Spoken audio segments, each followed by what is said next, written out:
to this story here about Noam Chomsky. Now, Noam over the past couple of years, Noam been kind of striking out. Like he was striking out when we talked about the mandates. He had a cringe position in reference to that. He said that people should be put on a separate island. Noam was losing it, okay? I was not feeling Noam. Then the information was released that Noam Chomsky apparently was a friend of Jeffrey Epstein. Noam tried to brush it off, pretend like it was no big deal. And I'm like, it's a big deal that you were meeting with this guy and hanging out with this dude. So there was issues there as well. So the past couple of years, Noam has not been on my top list. But someone sent me this video. There's two of them. First, I want to play you one from 7 years ago. And this is also in reference to Israel and Palestine. I think it's really important that you hear what he said. Why does the U.S. support Israel? And then I'm going to show you a more recent one. You need to hear this, guys. I wish I heard this back then. Listen to this. Why does the United States support Israel? Well, there's a history, and a very interesting one. It actually goes back a long time. One thing to remember is that Christian Zionism is a very powerful force, which goes back long before Jewish Zionism. Let me pause there for a second. This is something that Katie Halper mentioned when I interviewed her recently. Zionism is not just for Jewish people, and people have to understand that. Listen to what he just said. There are Christian Zionists. There are Jewish Zionists. Not everyone that is Jewish is a Zionist. Everyone that I know is Jewish is not a Zionist, by the way. And not everyone that is a Zionist is Jewish. So pay attention to this. In England, particularly, Christian Zionism was a powerful force among British elites. It's part of the motivation for the Balfour Declaration. And for powerful force among British elites. And which country was the one that decided that after the Holocaust, that Jewish people can settle in Palestine? They chose Palestine. I think at one point they looked at Uganda, African countries, and initially settled on Palestine, basically said this land was open and available. Obviously, that was not true. There were Palestinians that were already living there. But who made that decision? That was Britain. Let's go on. For Britain's support for Jewish colonization of Israel. Remember, the Bible said, and that's a big part of British elite culture. Same in the United States. Woodrow Wilson was a devout Christian who read the Bible every day. So did Harry Truman. In the Roosevelt administration, one of the leading officials, Harold Ickes, once described the return of the Jews to Palestine as the greatest event in history. It's realizing the lesson of the Bible. These are deeply religious countries in which the biblical commands, so-called, are taken quite literally. Also, this is just part of colonization. This is the last phase of European colonization. And notice that the countries that are most strongly in support of Israel are not just the United States. It's the United States, Australia, and Canada, the offshoots of England, Anglosphere sometimes called, unusual forms of imperialism. These are settler colonial societies, societies in which not like India, not like the British in India, say, the societies, South Africa was a little like this, or Algeria under the French.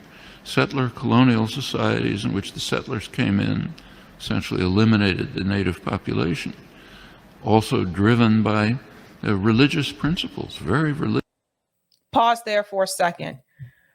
The United States, Canada, and Australia, settler colonialist societies. Noam Chomsky told you this is the last stage of European colonialism. Last stage. And in reference to the Bible, the religious aspect as well, again, that's if you believe in the Bible. Not everyone believes in the Bible. In the United States, we have something called separation of church and state for a good reason. Could you imagine if we didn't have that in the United States? And let's say the decision was made that Christianity is the religion of the United States. What about everybody else that practices all these other religions, right? But then it goes a step further and it says, well, if you're not Christian, you can only live in, we're just going to put you up in Alaska. Imagine if the US did that. We're just going to put you up in Alaska.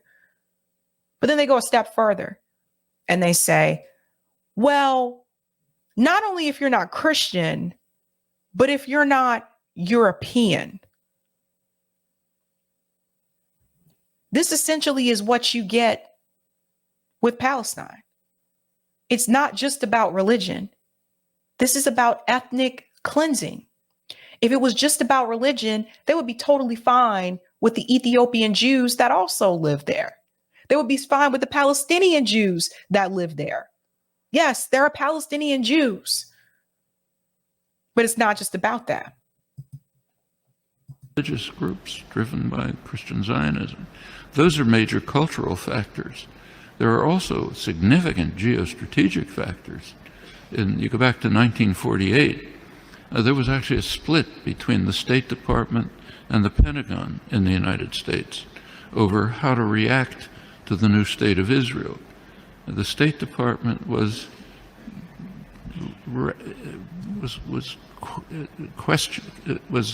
not committed strongly to Israeli conquests, the establishment of the state, and was concerned about the refugees. It wanted an implementation of the refugee problem. The Pentagon, on the other hand, was very impressed with Israel's military potential. The Israeli military successes, if you look back at the internal record and declassified, the Joint Chiefs of Staff described Israel as the second largest military force in the region after Turkey and a potential base for U.S. power in the region. That continued. Can't run through the whole record, but in 1958, when there was a serious crisis in the region,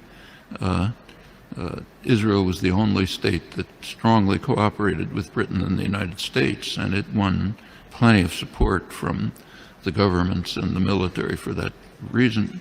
1967 is when the current relations with Israel were pretty much established. Israel performed a major service to the United States by destroying a secular Arab nationalism. Secular. Now, some people refer to secular as worldly. So he said that Israel supported the United States while ending, let me pull this back here.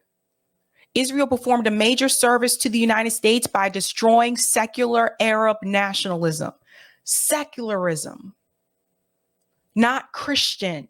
Some people call it worldly, right? Those of us that grew up in the church, we know what's up.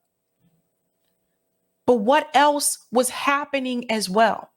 There was also this move closer towards socialism. There was also this move closer towards getting away from capitalism and criticizing capitalism. JB and I discussed this on the JB and Sabby show on RBN. This is what people have to understand. Why do you think the US government came after Gaddafi? You really believe Gaddafi was out there killing his own people? No, because Gaddafi was moving more towards aspects of socialism, because Gaddafi actually wanted Africa to free itself from Western powers and Western imperialism. That's why. This is what this is all about, guys. To keep capitalism in place. And they don't care who they got to kill to make it happen. This is what we have to really understand. This is why I say at the end of the day, it all leads back to money. That's what it's all about. Let's go on. By destroying a secular Arab nationalism, a major enemy of the United States, and supporting radical Islam, which the U.S. supported. And it continues right until the present. Right now, we saw an example of that just during the latest Gaza attack. You recall that at one point, Israel began to run out of munitions during the assault, despite the fact that it's armed to the teeth. That the United States provided Israel with additional munitions through the Pentagon. Yep. And notice where they were taken from. These were U.S. munitions pre-positioned in Israel for eventual use by U.S. forces. One of many signs of how Israel is regarded as essentially a military offshoot of the United States. Very close intelligence relations that go way back, many other connections. And the media tend to take up, to support the policy of the government with very few, kind of little questioning around the edges, but basically accept the policy. So, for example, take another issue. Take the U.S. invasion of Iraq. You cannot find the phrase U.S. invasion of Iraq in the U.S. media. There was obviously an invasion, a blatant act of aggression, a textbook case of what the Nuremberg trials called the supreme international crime. Cannot be mentioned. President Obama is praised as an opponent of the invasion. And what did he say? He said it's a mistake. It's a strategic blunder. We're not going to get away with it. Now, that's the kind of opposition that you heard from the German general staff during Hitler's invasion of Russia. It's a blunder. Shouldn't do it. Should knock off England first. Now, that's regarded as opposition. Same in Vietnam. There's now a commemoration underway, big commemoration of U.S. sacrifices in Vietnam. Try to find the phrase U.S. invasion of South Vietnam there or anywhere in the past year since 1961 when it took place. Non-existent, maybe on Democracy Now! And that is on purpose. They are very careful to make it, and the media apparatus supports the State Department talking points. And this is why it's difficult to find these things that Noam is referring to. That's why it's difficult to find U.S. invasion of Iraq or U.S. invasion of Vietnam. It's always usually phrased in a way that makes the U.S. look like the good guys. That's on purpose. The State Department creates the narrative. The media apparatus, mostly mainstream media apparatus supports and defends the State Department narrative. This is exactly why people like Karine Jean-Pierre are saying things like comparing the pro-Palestinian protests to the people that were marching in Charlottesville, Virginia. This is why. Now, she knows that shit sound crazy. She knows she had to go at home and think twice about that and look at that like, man, I can't believe they had me say this, but I got to do this if I want to keep this job and I want to stay in these high profile places where I've been. And the thing is that's how it works. That's exactly how it works. So they're all in on it, guys. The media, the State Department, the military industrial complex, the politicians, they're all in on it. It's one big club. What I write, but way out at the fringe. And this is not unique to the United States. Take, say, Britain. Right now there's interesting debates in the British literary journals, like the Times Literary Supplement, as to whether Britain should finally begin to recognize the genocidal, the word that's used, genocidal character of British colonization. Hundreds of years ago, should Britain begin to face it? You can ask that question in many places. The tendency of the intellectual community to go along like a herd in support of state power, private power, is just overwhelming. Intellectuals like to think of themselves as dissident, critical, courageous, standing up against power. Absolutely untrue. You look at the historical record, that's a small fringe, and they're usually punished. The mainstream tends to be what was once called a herd of independent minds, marching in support of state power. Nothing new here. Unfortunate, you have to fight against it, not new. Why does the United States? Let me say something about that, what he said there at the end in reference to the academics fighting back against the State Department, et cetera. Notice he said the majority of them, that's actually not the case. There's a small fringe, there they go with that word fringe again, a group that does that, and they're usually destroyed professionally. Look at someone like Norm Finkelstein. So he's one of those people that has been willing to do that, to put your career on the line, right? Like Norm Finkelstein, last time I read, he cannot go back to Israel from what I understand. Like when we talk about people being canceled, that's why I told you Dave Chappelle ain't been canceled, you know, but when we talk about people that have kind of had a lot of things that were stripped away from them, you know, Norm Finkelstein was a professor at one point that was taken away from him. He lost the right to return to Israel, if I remember correctly. Those are the fringe, the small group of people that Noam was referring to. And like he said, the State Department will destroy those people. They will destroy their careers. So he's telling you a lot of these academics that think they're speaking out against these things don't really do so. But what you have to understand is that there's a lot to this. There's a whole thing to it. Now, there's another one that I want you to hear as well. This one was posted recently, also from Noam. Let me get this ready here, because I really want you guys to understand how this all works. And this one says, why is America, or why America holds Israel as a sacred cow? Listen to this. Important factors. I mean, let's start with what's called conservative support from Israel. First, I think some kind of semantic hygiene is useful. There's really no conservatives in the United States. The people who are called conservatives are radical statists for the most part. That's very different from... I'll put the captions up here since this is audio. He said there's no conservatives in the United States. They're radical statists. I mean, there are a few genuine conservatives, which means something like classical liberals, but not many. What are called if you take a look at what's at the Republican Party today, which is the strongest, extreme support for Israeli policies, they have a popular base. A large part of the popular base is Christian evangelicals. They are passionate supporters of Israeli policies, and they're also extreme anti-Semites.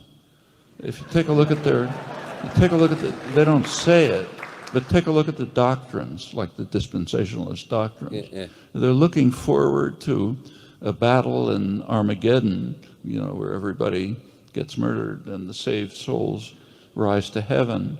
What happens to the Jews? Well, according to some of these versions, 160,000 of them find Christ in time and they're saved. The rest are condemned to eternal damnation. How can you be more anti-Semitic than that? And in fact, their support for Israel is because partly, interpretation of the Bible, interpretation of the book of Revelations, and so on and so forth, which leads them to strongly support Israeli crimes, to the extent that, Israel welcomes the support, but it also tries to control them. Like when they try to blow up the Temple Mount and so on, Israel doesn't think that's a good idea, so they block them. Let me pause here for just a second. I want to say something again in reference to the Bible. For those of us that grew up in the church, we know there are multiple interpretations of the Bible. There are different Bibles. There are different, and that's another thing too. There's the King James version of the Bible. I remember when the Mormons came around, and I'm sorry, I don't mean to say it that way, but this is what happened when the Mormons came around, and when they were, knocking on my door and stuff. And just like, can we talk to you about, we're from the Church of Latter-day Saints. And I remember, I really like people knocking on the door. And it was like, it's nothing against you guys. It's nothing against people who are Mormon. It's nothing against people who are Jehovah's Witnesses. But, the knock on the door and can I come into your house? I don't know you, sit like in your living room and talk to you about, bruh, I don't know you. Like, that was the thing. Like, I don't know you. And I remember one time I tried to be nice about it and dudes didn't get the hint. And then they came back the very next day, and knocked on my door and said, well, we just wanted to come by again since you were busy yesterday. And I'm like, look, I don't know you. I lived by myself at that time, you guys. This was right after I graduated undergrad. I was living by myself. And like, I'm supposed to let these just strange dudes just come in and sit down and just be like, hey, let me sit down and talk to you. Da, da, da. And then let me tell you, then when you say, no, you're not interested, then they try to make you feel like a bad person because you're not interested. I don't have time and I don't know you. But anyway, there are multiple versions of the Bible. So according to which Christian denomination you talk to, you may get a different response about who's supposed to be protected and who's not supposed to be protected. And that's another thing.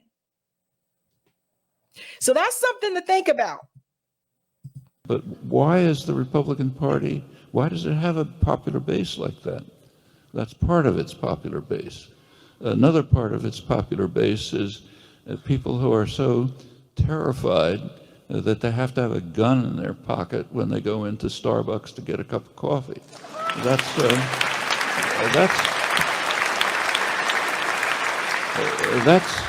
something that goes way back in American history.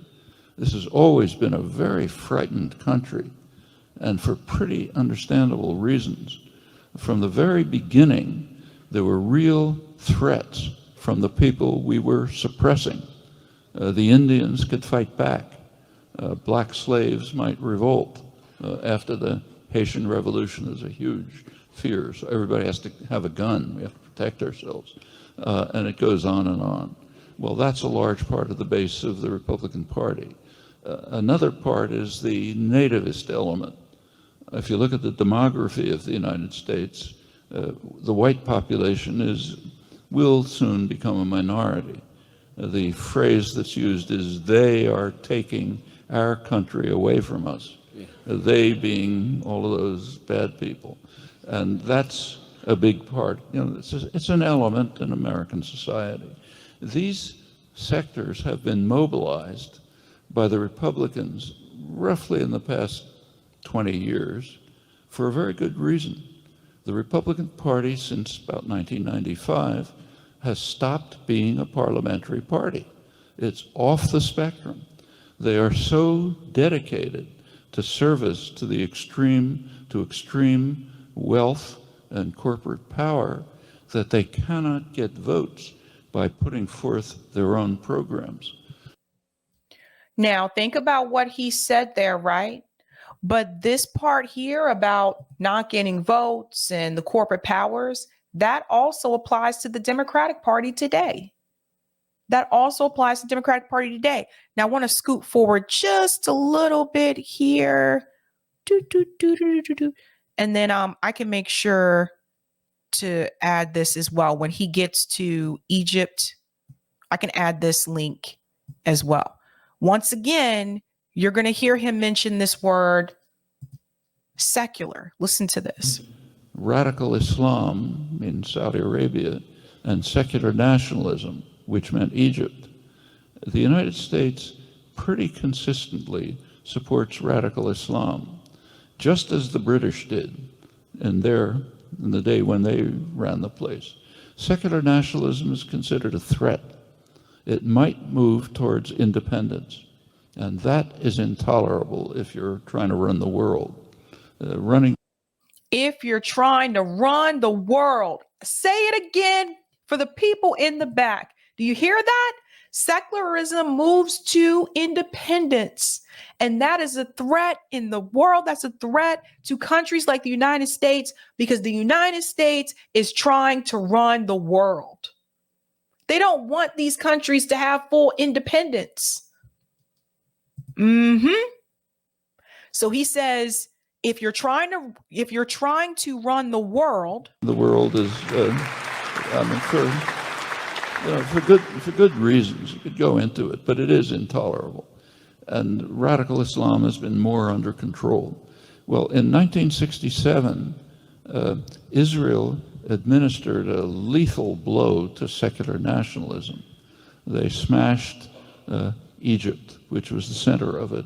Big gift to Saudi Arabia. In fact, there was a war going on at the time between Saudi Arabia and Egypt, a kind of a proxy war in the Yemen, and Israel settled it in favor of Saudi Arabia, the main U.S. ally, the most extreme Islamic radical state, but it's where all the oil is, so that's been the U.S. ally since the 1940s. That's where all the oil is. See that? This was a major gift to the United States and its ally. You take a look, that's when American aid to Israel shot up. In 1970, you may recall, there was the government of Jordan initiated a military campaign against the Palestinians in Jordan, a real massacre. It looked for a while as if Syria might move to protect the Palestinians. The U.S. didn't want that. The U.S. was completely embroiled at that time in Southeast Asia, couldn't do a thing. It asked Israel to mobilize its forces to compel Syria to withdraw. Hold on to that part right there. This is where the Syria piece comes in. So the U.S. was afraid that Syria was actually going to try to help the Palestinian people. And the U.S. said, oh, no, we can't have that. Fast forward to where we are today in the situation in Syria, how the U.S. is occupying a third of Syria, which just happens to be where the oil is located. How Israel is bombing. What did I tell you past couple of days? Israel isn't just bombing Gaza. They're also bombing Lebanon and Syria as well. They did, and the U.S. aid to Israel quadrupled that year. And so it continues. There's a very close strategic alliance. It extends to military and intelligence relations, which are very close. So take, say, drone technology. A lot of it's developed in Rafael Industries near Haifa. The main Israeli economy by now relies very heavily on high-tech military production and export in close relationship to the United States. High-tech military production and export and close relationship to the United States. This is why the U.S. is not going to try to defund the military industrial complex in this country. This is why they don't want to actually decrease that defense budget. Listen to what he just told you, that the state of Israel depends on military tech military production and export in a close relationship to the United States. Now, I'm not going to play the entire video, but I will put the link. Eric, can we put the link to that video in the chat too, so people can watch that one as well? That's called Noam Chomsky, Why America Holds Israel as a Sacred Cow. Go watch the whole thing. That's not the whole thing, but I wanted you to hear both of those videos together. Now there's more, because I want you to take in everything that he just told you. And I want you to listen to this crazy response from Hillary Clinton pushing back against a ceasefire. Listen to this. People who are calling for a ceasefire now do not understand Hamas. That is not possible. It would be such a gift to Hamas, because they would spend whatever time there was a ceasefire in effect rebuilding their armaments, creating stronger positions to be able to fend off an eventual assault by the Israelis. So we're in a very different world. I don't think it had to be the world we're in, but that's where we are, and we've got to figure our way forward through it. Did you notice there was some stumbling from her there towards the end after she said why we can't call for a ceasefire?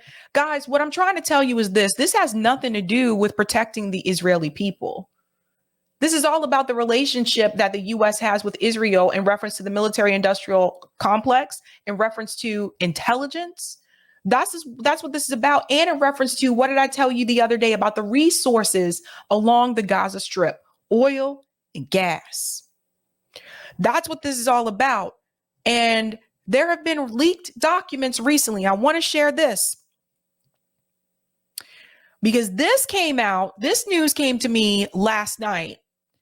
And I want you to hear about this for the people who say this is just about Israel's right to exist.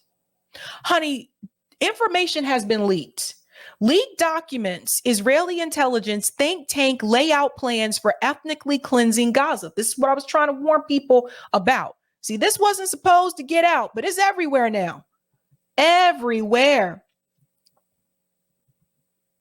There appears to be a real push from within the Israeli regime to ethnically cleanse the people of Gaza into the Sinai desert of Egypt. Now, why is that important? Where did they tell the Palestinians to go to? They said, leave the north of Gaza, go towards the south of Gaza. Then we hear reports from southern part of Gaza where people are saying that people are being attacked there too, right? That they're bombing people there in the southern part as well. This is in an effort to push them into Egypt and then deny them the right to return. And I want people to fully grasp this, to fully get what I'm saying here. The whole thing, the whole plan was to push them out. Let's go on. On the first day of Israel's war on the Gaza Strip, Israeli Prime Minister Benjamin Netanyahu offered a provocative warning to some 2.3 million civilians in the besieged coastal enclave. Leave now, he said, knowing that the people were trapped and could not.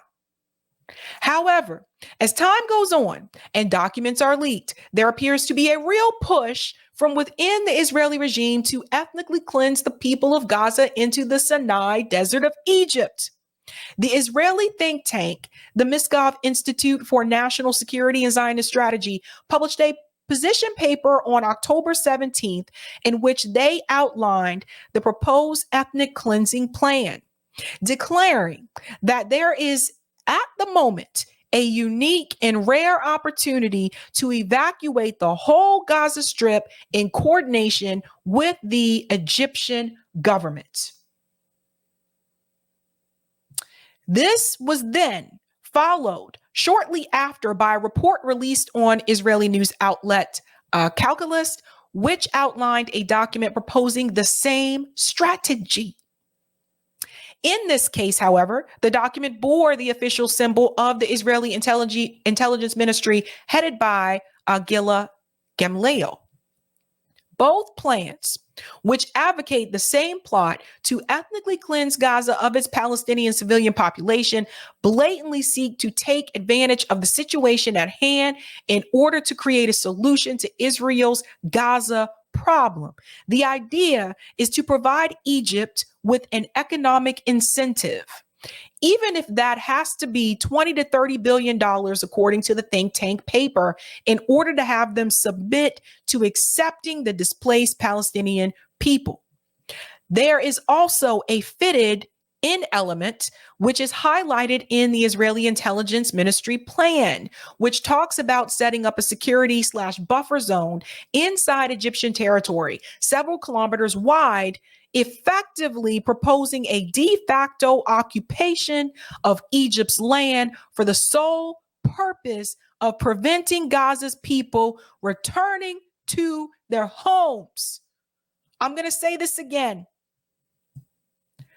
The sole purpose of preventing Gaza's people from returning to their homes.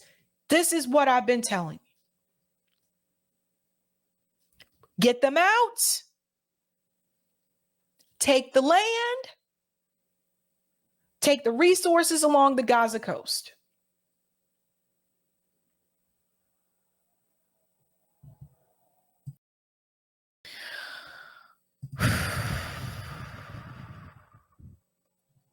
So